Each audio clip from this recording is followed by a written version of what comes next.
ಎಲ್ಲರಿಗೂ ನಮಸ್ಕಾರ. Learn with Chetan YouTube ಚಾನಲ್ಗೆ ನಿಮ್ಮೆಲ್ಲರಿಗೂ ಆಧಾರದ ಸುಸ್ವಾಗತ. ಇಂದಿನ ದಿನ ನಾವು 9ನೇ ತರಗತಿಯ 2ನೇ ಸಂಕಲನಾತ್ಮಕ ಪರೀಕ್ಷೆ ಅಂದರೆ ವಾರ್ಷಿಕ ಪರೀಕ್ಷೆಯ 2025-26ರ ಮೊದಲ ವಿಷಯ ಅಂದರೆ ಪ್ರಥಮ ಭಾಷೆ ಕನ್ನಡ ಪ್ರಶ್ನೆ ಪತ್ರಿಕೆ ಹಾಗೂ ಕೀ ಉತ್ತರಗಳನ್ನು ಇಂದಿನ ವಿಡಿಯೋದಲ್ಲಿ ನಾವು ನೋಡ್ತಾ ಹೋಗೋಣ. ಇಲ್ಲಿ ಒಟ್ಟು ಪ್ರಶ್ನೆಗಳು 45 ಇರ್ತವೆ. ಸಮಯ 3 ಗಂಟೆ 15 ನಿಮಿಷಗಳು. ವಿಷಯ ಸಂಕೇತ 01ಕ್ಕೆ. ಗರಿಷ್ಠ ಅಂಕಗಳು 100 ಅಂಕದಾಗಿರ್ತದೆ. ಸೊ ಕೀ ಉತ್ತರಗಳು ಕೂಡ ಇರ್ತದೆ ಈ ಒಂದು ಪ್ರಶ್ನೆ ಪತ್ರಿಕೆಯಲ್ಲಿ. ಮೊದಲಿಗೆ 1 ಅಂಕದ 4 ಮಲ್ಟಿಪಲ್ ಚಾಯ್ಸ್ ಪ್ರಶ್ನೆಗಳನ್ನು ಕೊಟ್ಟಿರ್ತಾನೆ. ಒಟ್ಟು 6 ಮಲ್ಟಿಪಲ್ ಚಾಯ್ಸ್ ಪ್ರಶ್ನೆಗಳು, 1 ಅಂಕ. ಟೋಟಲಾಗಿ 6 ಅಂಕಗಳು ಈ ಒಂದು 1ನೇ ಮೇನಿಂದ ಸಿಗ್ತದೆ ನಿಮ್ಗೆ. ಮೊದಲೇ ಪ್ರಶ್ನೆ ನೋಡ್ತಾ ಹೋಗೋಣ. ಸಜಾತಿಯ ಸಂಯುಕ್ತಾಕ್ಷರಕ್ಕೆ ಉದಾಹರಣೆಯಾದ ಪದವಿದು ಅಂತ ಇದೆ. ಆಪ್ಷನ್ ಸಿ ಉತ್ತರ ಅನ್ನೋದು ಸಜಾತಿ ಸಂಯುಕ್ತಾಕ್ಷರ ಆಗಿರ್ತದೆ. ಸ್ಥಳ, ಜ್ಞಾನ, ಮಾತ್ರ ಅನ್ನೋದು ಯಾವುದು ಕೂಡ ಸಜಾತಿ ಸಂಯುಕ್ತಾಕ್ಷರ ಆಗಿರಂಗಿಲ್ಲ. ಇನ್ನು ಎರಡನೇದು ಕುಲೋತ್ತುಂಗ ಪದದಲ್ಲಿ ಆಗಿರುವ ಸಂಧಿ ಇದು ಅಂತ ಇದೆ. ಆಪ್ಷನ್ ಸಿ ನೋಡಿ, ಆಪ್ಷನ್ ಸಿ ಗುಣಸಂಧಿ ಅನ್ನೋದು ಸರಿಯಾದ ಉತ್ತರ ಆಗ್ತದೆ. ಇನ್ನು 3ನೇ ಪ್ರಶ್ನೆ, ನೀವು ಯಾರು ತಾಯಿ ಇಲ್ಲಿರಬೇಕಾದ ಲೇಖನ ಚಿಹ್ನೆ ಅಂತ ಇದೆ. ಸೊ ಆಪ್ಷನ್ ಬಿ ಪ್ರಶ್ನಾರ್ಥಕ ಚಿಹ್ನೆ ಅನ್ನೋದು ಸರಿಯಾದ ಉತ್ತರ ಆಗಿರ್ತದೆ. ನೀವು ಯಾರು ತಾಯಿ ಅನ್ನೋದು. ಓಕೆನಾ. 4ನೇ ಪ್ರಶ್ನೆ, ಹೋಗು ಧಾತುವಿನ ಭೂತಕಾಲ ರೂಪವಿದು ಅಂತ ಇದೆ. ಆಪ್ಷನ್ ಬಿ ಹೋದನು ಭೂತಕಾಲ. ಆಪ್ಷನ್ ಬಿ ಸರಿಯಾದ ಉತ್ತರ ಆಗ್ತದೆ. 5ನೇ ಪ್ರಶ್ನೆ ನೋಡಿ, ಪಂಚಮಿ ವಿಭಕ್ತಿಯ ಕಾರಕಾರ್ಥವಿದು ಅಂತ ಕೇಳಿದಾನೆ. ಆಪ್ಷನ್ ಎ ಅಪಾದಾನ ಅನ್ನೋದು ಸರಿಯಾದ ಉತ್ತರ ಆಗ್ತದೆ. 6ನೇ ಪ್ರಶ್ನೆ, ತಲೆನೋವು ಎಂಬ ಪದವು ಈ ಸಮಾಸವನ್ನು ಸೂಚಿಸುತ್ತದೆ ಅಂತ ಇದೆ. ಆಪ್ಷನ್ ಎ ತತ್ಪುರುಷ ಸಮಾಸ ಅನ್ನೋದು ಸರಿಯಾದ ಉತ್ತರ ಆಗ್ತದೆ. 2ನೇ ಮೇನ್ ನೋಡಿ, ಕೆಳಗಿನ ಪ್ರಶ್ನೆಗಳಿಗೆ ಮೊದಲೆರಡು ಪದಗಳಿಗಿರುವ ಸಂಬಂಧದಂತೆ 3ನೇ ಪದಕ್ಕೆ ಸರಿಹೊಂದುವ ಸಂಬಂಧಿ ಪದವನ್ನು ಬರೆಯಿರಿ ಅಂತ ಕೇಳ್ತಾನೆ. ನೋಡಿ 7ನೇ ಪ್ರಶ್ನೆ, ರಾಜ ಆಗಿದ್ದರೆ ಅಕ್ಕರ್ ಅನ್ನೋದು ಅಕ್ಷರ 4ನೇ ಪದ ಆಗಿರ್ತದೆ. ಇನ್ನು ನೆಕ್ಸ್ಟ್ 8ನೇ ಪ್ರಶ್ನೆ, ಮಳವಳ್ಳಿ ಅಂಕಿತ ನಾಮವಾಗಿದ್ದರೆ ಊರು ಅನ್ನೋದು ರೂಢನಾಮ ಆಗ್ತದೆ. 9ನೇ ಪ್ರಶ್ನೆ, ದಡ ಇದು ಅನುಕರಣಾವ್ಯಯವಾಗಿದ್ದರೆ ಮೊದಲು ಅನ್ನೋದು ದ್ವಿರೂಕ್ತಿ ಆಗ್ತದೆ. ಮೊದಲು ಪ್ಲಸ್ ಮೊದಲು ಮೊಟ್ಟ ಮೊದಲು ಅಂತಲೂ ಕೂಡ ನಾವು ಹೇಳ್ಬೋದು. ಸೊ ಇದನ್ನು ಮೊದಲು ಪ್ಲಸ್ ಮೊದಲು ಅಂತ ಹಾಕಿ ಮೊಟ್ಟ ಮೊದಲು ಅಂತಲೂ ಬರ್ತದೆ. ಸೊ ಇದನ್ನು ಮೊದಲು ಅಂತಲೂ ಬರಿಬಹುದು. ಇದು ದ್ವಿರೂಕ್ತಿ ಆಗಿರ್ತದೆ.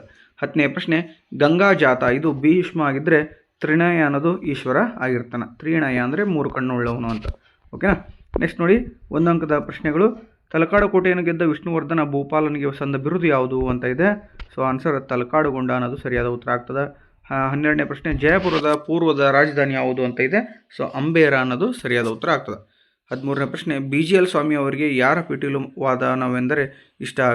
BGL ಸ್ವಾಮಿ ಅವರಿಗೆ ಯಹೂದಿ ಮೆನೋಹಿನ್ ಅವರ ಪಿಟೀಲು ವಾದವೆಂದರೆ ಇಷ್ಟ ಆಗ್ತದೆ. ಜನರು ವೃದ್ಧ ಮಹೇಶ್ವರನ ಮದುವೆ ಮಂಟಪದಿಂದ ಹೇಗೆ ಹೊರಗಿಟ್ಟರು ಅಂತ ಇದೆ. ವೃದ್ಧ ಮಹೇಶ್ವರನನ್ನು ಜನರು ಮದುವೆಯ ಮಂಟಪದಿಂದ ತಮ್ಮ ಆಯುಷ್ಯ ಭಾಷೆಗಳನ್ನು ಹೊರಗಿಡುವುದಾಗಿ ಹೊರಗಿಟ್ಟರು ಅಂತ ಹೇಳಿ. 15ನೇ ಪ್ರಶ್ನೆ, ಕಡಕೋಳ್ ಮಡಿವಾಳಪ್ಪ ಅವರು ಯಾರ ಸೇವೆಯನ್ನು ಮಾಡಬೇಕೆಂದಿದ್ದಾರೆ ಅಂತ ಇದೆ. ಸಾಧು ಸತ್ಪುರುಷರ ಸೇವೆಯನ್ನು ಮಾಡಬೇಕು ಅನ್ನೋದು ಸರಿಯಾದ ಉತ್ತರವಾಗ್ತದೆ. 16ನೇ ಪ್ರಶ್ನೆ, ಶುದ್ಧ ಕನ್ನಡದೋಳು ಸಂಸ್ಕೃತವನ್ನು ಬೆರೆಸಬಾರದು ಎಂದವರು ಯಾರು ಅಂತ ಇದೆ. ಕವಿ ನಯಸೇನ ಆಗಿರ್ತಾನೆ. ಪುಟ್ಟ ಹಕ್ಕಿಗೆ ಭೂಮಿ ಆಕಾಶದಲ್ಲಿ ಯಾರ ಭಯವಿದೆ ಅಂತ. ಭೂಮಿಯಲ್ಲಿ ಭುಜಂಗನ ಹಾಗೂ ಆಕಾಶದಲ್ಲಿ ಗಿಡುಗನ ಭಯವಿರ್ತದೆ. ನೆಕ್ಸ್ಟ್ 18ನೇ ಪ್ರಶ್ನೆ, ಈರಣ್ಣನು ಬೀರಣ್ಣನಿಗೆ ಹೊನ್ನನ್ನು ಕೊಡಬೇಕೆಂದು ನಿರ್ಧರಿಸಲು ಕಾರಣವೇನು ಅಂತ ಕೇಳಿದಾನೆ. ಸೊ ಆನ್ಸರ್ನ ನೋಡ್ತಾ ಹೋಗಿ ವಿಡಿಯೋನ ಪಾಸ್ ಮಾಡ್ಕೊಂಡು ಆನ್ಸರ್ನ ನೀವೇನು ಮಾಡಬೇಕಾಗ್ತದೆ ನೋಡ್ಕೋಬೇಕಾಗ್ತದೆ. ಓಕೆನಾ. ಈರಣ್ಣನು ಬೀರಣ್ಣನಿಗೆ ಹೊನ್ನನ್ನು ಕೊಡಬೇಕೆಂದು ನಿರ್ಧರಿಸಲು ಕಾರಣವೇನು ಅನ್ನೋ ಪ್ರಶ್ನೆಗೆ. ಇನ್ನು 19ನೇ ಪ್ರಶ್ನೆ ನೋಡಿ, ದೇಶದಿಂದ ಹೊರಗೆ ಓಡಿಸಿದ ಶತ್ರುಗಳ ವಿಚಾರದಲ್ಲಿ ರಾಜನು ಹೇಗಿರಬೇಕು ಅಂತ ಇದೆ. ಸೊ ದೇಶದಿಂದ ಹೊರಗೆ ಓಡಿಸಿದ ಶತ್ರುಗಳು ಕಾಲಾಂತರದಲ್ಲಿ ದೇಶದೊಳಗೆ ಬಂದು ಸೇರಿಕೊಂಡರೆ ಅವರು ಕೈಲಾಗದ ದುರ್ಬಲರು ಎಂಬುದಾಗಿ ಎಂದಿಗೂ ಉಪೇಕ್ಷೆಯನ್ನು ಮಾಡಬಾರದು. ದೇಶಭ್ರಷ್ಟಗೊಳಿಸಿದ ಶತ್ರುಗಳು ಮರಳಿ ದೇಶದೊಳಗೆ ಸೇರಿಕೊಂಡರೆಂದರೆ ಅವರು ಮುಂದೊಂದು ದಿನ ದೇಶಕ್ಕೆ ದೊಡ್ಡ ಗಂಡಾಂತರವನ್ನು ತರುವ ಸಾಧ್ಯತೆ ನಿಚ್ಚಳವಾಗಿರುತ್ತದೆ. ಆದ್ದರಿಂದ ದೇಶದಿಂದ ಹೊರಗೆ ಓಡಿಸಿದ ಶತ್ರುಗಳ ವಿಚಾರದಲ್ಲಿ ಎಚ್ಚರದಿಂದ ಇರಬೇಕು. ಅವರು ದೇಶದೊಳಗೆ ಮತ್ತೆ ಬಾರದಂತೆ ನೋಡಿಕೊಳ್ಳಬೇಕು ಅಂತ ಆನ್ಸರ್ ಬರೆದ್ರೆ ನಿಮಗೆ 2 ಅಂಕಗಳು ಸರಿಯಾದ ರೂಪದಲ್ಲಿ ಸಿಗ್ತದೆ. ನೆಕ್ಸ್ಟು, BGL ಸ್ವಾಮಿ ಅವರ ಸಂಶೋಧನೆ ಆಸಕ್ತಿ ಹೇಗಿತ್ತು ಅನ್ನೋ ಒಂದು ಪ್ರಶ್ನೆ ಇದೆ, ಇಂಪಾರ್ಟೆಂಟು. ಸೊ ಸಾಕಷ್ಟು ರಿಪೀಟೆಡ್ ಆಗಿರ್ತಕ್ಕಂಥ ಪ್ರಶ್ನೆ. ಆನ್ಸರ್ ಇದೆ ಇಲ್ಲಿ. ನೀವು ವಿಡಿಯೋನ ಪಾಸ್ ಮಾಡ್ಕೊಂಡು ಆನ್ಸರ್ನ ನೋಡ್ಕೊಳ್ಳಿ. ಹಂಗೆ ಇಲ್ಲ ಅಂದರೆ ನೋಟ್ ಅಂತ ಮಾಡ್ಕೊಳ್ಳಿ. ಓಕೆನಾ. 21ನೇ ಪ್ರಶ್ನೆ, ನಂಬಿ ಅಣ್ಣನ ಕಾತರತೆಯನ್ನು ಕವಿ ಹರಿಹರನು ಹೀಗೆ ವರ್ಣಿಸಿದ್ದಾನೆ ಅನ್ನೋ ಪ್ರಶ್ನೆ ಕೊಟ್ಟಿದ್ದಾನೆ. ಇದು ಕೂಡ ಇಂಪಾರ್ಟೆಂಟ್ ಆಗಿರ್ತದೆ. ಹಾಗೆ 22ನೇ ಪ್ರಶ್ನೆ ನೋಡಿ, ಕವಿ ಕಯ್ಯಾರ ಕಿಯಣ್ಣರೈ ಅವರು ಈ ಹಾಡು ಹೊಸತು ಎಂದು ಹೇಳಲು ಕಾರಣವೇನು ಅಂತ ಕೇಳ್ತಾನೆ. ಇದು ಕೂಡ ಇಂಪಾರ್ಟೆಂಟ್ ಪ್ರಶ್ನೆ, ಸಾಕಷ್ಟು ಬಾರಿ ರಿಪೀಟೆಡ್ ಆಗಿರ್ತಕ್ಕಂಥದ್ದು. 23ನೇ ಪ್ರಶ್ನೆ, ಬಿದಿರು ಧಾನ್ಯಗಳನ್ನು ಕುಟ್ಟಲು, ಬೀಸಲು, ಕೇರಲು ಹೀಗೆ ಸಹಾಯಕವಾಗಿರುತ್ತದೆ ಅಂತ ಕೇಳಿದ್ದಾನೆ. ಅದೇ ರೀತಿ 24ನೇ ಪ್ರಶ್ನೆ, ಶಬರಿಯು ಹೇಳಿದಂತೆ ಪೋರ್ಚುಗೀಸರು ಯಾವ ಕಾರಣಗಳಿಗಾಗಿ ಯುದ್ಧಕ್ಕೆ ಸಿದ್ಧರಾದರು ಅಂತ ಇದೆ. ಹಾಗೆ 25ನೇ ಪ್ರಶ್ನೆ ನೋಡಿ, ಕವಿ ರತ್ನಾಕರ ವರ್ಣಿಯು ತನ್ನ ಕೃತಿಯನ್ನು ಬೇರೆ ಬೇರೆ ಭಾಷಿಕರು ಹೇಗೆ ಹೊಗಳಬೇಕೆಂದು ಬಯಸುವನು ಅನ್ನೋದು. ಸೊ ಇದು ಸಾಕಷ್ಟು ಇಂಪಾರ್ಟೆಂಟ್ ಪ್ರಶ್ನೆ.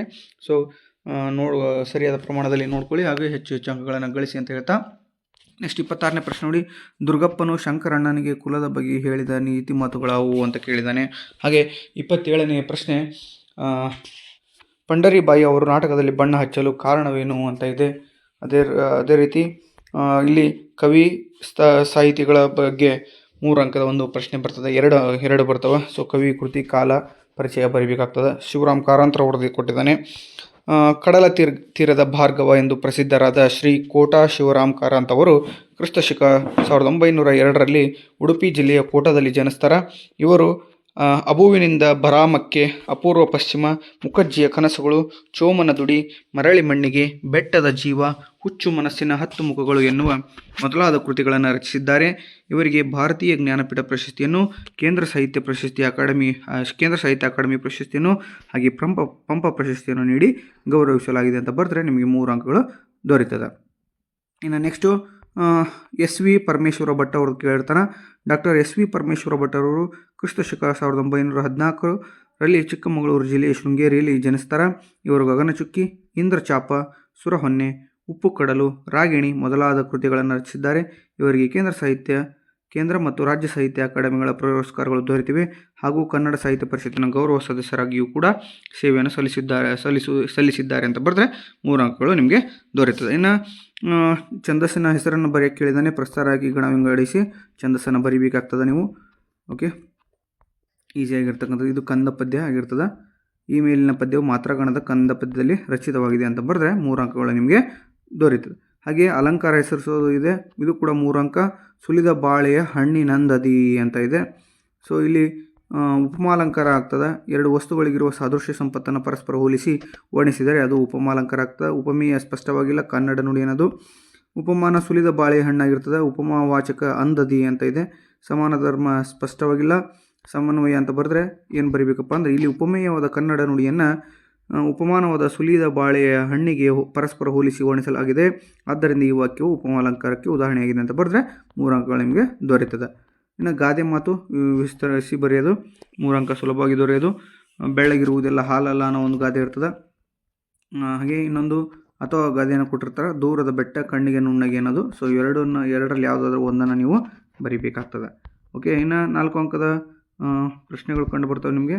3 ಅಂಕದ ಪ್ರಶ್ನೆಗಳು ಸಂದರ್ಭ ಮತ್ತು ಸ್ವಾರಸ್ಯಗಳನ್ನು ಬರೆಯೋದು. ಸೊ ಇಲ್ಲಿ 33ನೇ ಪ್ರಶ್ನೆ ನೋಡಿ, 1000 ಮೂರ್ಖರಿಗಿಂತ ಒಬ್ಬ ಪಂಡಿತ ಲೇಸು ಅನ್ನೋ ಒಂದು ಪ್ರಶ್ನೆ ಇದೆ. ನೀವು ಇಲ್ಲಿ ಆಯ್ಕೆ, ಸಂದರ್ಭ, ಸ್ವಾರಸ್ಯವನ್ನು ಸಂಪೂರ್ಣವಾಗಿ ಬರೆದಿದ್ದಾದಲ್ಲಿ 3 ಅಂಕಗಳು ಈಸಿಯಾಗಿ ನಿಮಗೆ ದೊರೀತದೆ. ಅದೇ ರೀತಿ ಮಾನವೀಯತೆಯೇ ವಿಶ್ವ ಅನುಸರಿಸಬೇಕಾದ ಮಾರ್ಗ ಅನ್ನೋದು ಒಂದು ಪ್ರಶ್ನೆ 34ನೇದು. ಇನ್ನು ನೆಕ್ಸ್ಟು 35ನೇ ಪ್ರಶ್ನೆ ನೋಡಿ, ದುಷ್ಟ ನಿಗ್ರಹ ಶಿಷ್ಟ ಪರಿಪಾಲನೆ ಅನ್ನೋದೊಂದು ಪ್ರಶ್ನೆ ಇದೆ. ಇಲ್ಲಿ ನೀವು ಪ್ರತಿಯೊಂದು ಪ್ರಶ್ನೆನ ಸುಲಭವಾಗಿ ಓದ್ಕೊಂಡು ಏನು ಮಾಡಬೇಕಾಗ್ತದೆ, ಗ್ರಹಿಸಬೇಕಾಗ್ತದೆ. ಇದು ಯಾವ ಚಾಪ್ಟರಿಂದ ಬಂದಿದ್ದು, ಹೌದಾ, ಇಲ್ಲಿ ಆಯ್ಕೆ ಏನು, ಹೌದಾ, ಯಾವ ಸಂದರ್ಭದಲ್ಲಿ ಬಂದಿದ್ದು, ಹಾಗೂ ಈ ಒಂದು ವಾಕ್ಯದ ಸ್ವಾರಸ್ಯವೇನು ಅನ್ನೋದನ್ನು ನೀಟಾಗಿ ಬರೆದಿದ್ದೆ ಅದರಲ್ಲಿ 3 ಅಂಕಗಳು ನಿಮಗೆ ಈಸಿಯಾಗಿ ದೊರೀತದೆ. ನೋಡಿ 36ನೇ ಪ್ರಶ್ನೆ ನೋಡಿ, ನಡೆ ನುಡಿಗಳೆಡೆಯಲ್ಲಿ ಪದ ತಾಳಗತಿಯಲ್ಲಿ ಕ್ರಾಂತಿ ಕಿಡಿ ಕೆರಳಬೇಕು ಅಂತ ಕೇಳಿದಾನೆ. ಇಲ್ಲಿ ಪಾಠದ ಮತ್ತು ಪದ್ಯದ ಒಳಭಾಗದ ಪ್ರಶ್ನೆಗಳೇ ಬರೋದಿಲ್ಲಿ, ನೆನಪಲ್ಲಿ ಇರಲಿ. ಸೊ ಹಾಗಾಗಿ ಒತ್ತು ಕೊಟ್ಟು ಪಾಠಗಳನ್ನು ಓದಿ ಹಾಗೂ ಎಲ್ಲ ಸಂದರ್ಭಗಳನ್ನು ರೂಢಿ ಮಾಡ್ಕೊಳ್ಳಿ ಅಂತ ಹೇಳ್ತಾ, ಹಾಗೆ 37ನೇ ಪ್ರಶ್ನೆ ಕೂಡ ಭವದ ದುಃಖ ಮುಂಡೆಂ ಅಂತ ಇದೆ. ಸೊ ಇದು ಪದ್ಯದಿಂದ ಆಯ್ಕೆಯಾಗಿರ್ತಕ್ಕಂಥದ್ದು. ಇಲ್ಲಿ ಆಯ್ಕೆಯ ಸಂದರ್ಭ ಮತ್ತು ಸ್ವಾರಸ್ಯವನ್ನು ಬರೀಲೇಬೇಕಾಗ್ತದೆ ನಿಮಗೂ ಕೆಲವೊಮ್ಮೆ ಆನ್ಸರ್ ಗೊತ್ತಾಗಲಿಲ್ಲ ಅಂದರೆ ಕೇವಲ ಆಯ್ಕೆ ಬರೀರಿ, ಆಯ್ಕೆ ಬರೆದು ಬಿಟ್ಟು ಬರ್ರಿ, ನಡೀತದೆ.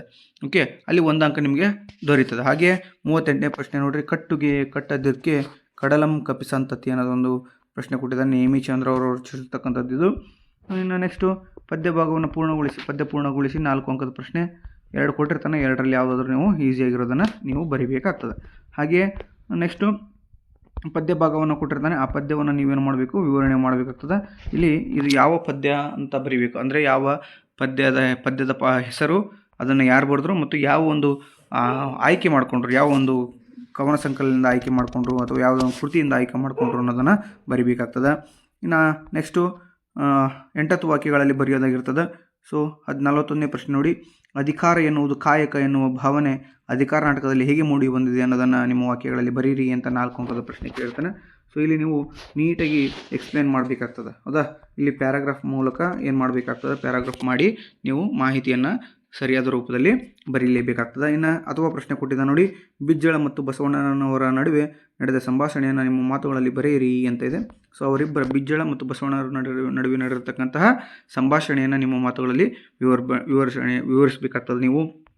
ಅದೇ ರೀತಿ ಇನ್ನೊಂದು ಪ್ರಶ್ನೆ ಕೊಟ್ಟಿರ್ತಾನೆ, 42ನೇ ನೋಡಿ, ಜೋಡಿ ಪಾರಿವಾಳಗಳ ದುಡುಕಿನ ನಿರ್ಧಾರದ ಬಗ್ಗೆ ನಿಮ್ಮ ಅಭಿಪ್ರಾಯವೇನು ಅಂತ ಕೇಳಿದ್ದಾನೆ. ಸೊ ಆ 2 ಪಾರಿವಾಳಗಳ ಬಗ್ಗೆ ನಿಮ್ಮ ಅಭಿಪ್ರಾಯವನ್ನು ಬರೀಬೇಕಾಗ್ತದೆ. ನೆಕ್ಸ್ಟು ಅದೇ ರೀತಿ ಪಾರಿವಾಳ ಪದ್ಯದ ಕಥೆಯನ್ನು ನಿಮ್ಮ ಮಾತುಗಳಲ್ಲಿ ಬರೆಯಿರಿ ಅಂತ ಸಮರಿ ಬರೆದ್ರೆ ನಿಮಗೆ 4 ಅಂಕಗಳು ಸುಲಭವಾಗಿ ದೊರೆಯುತ್ತದೆ.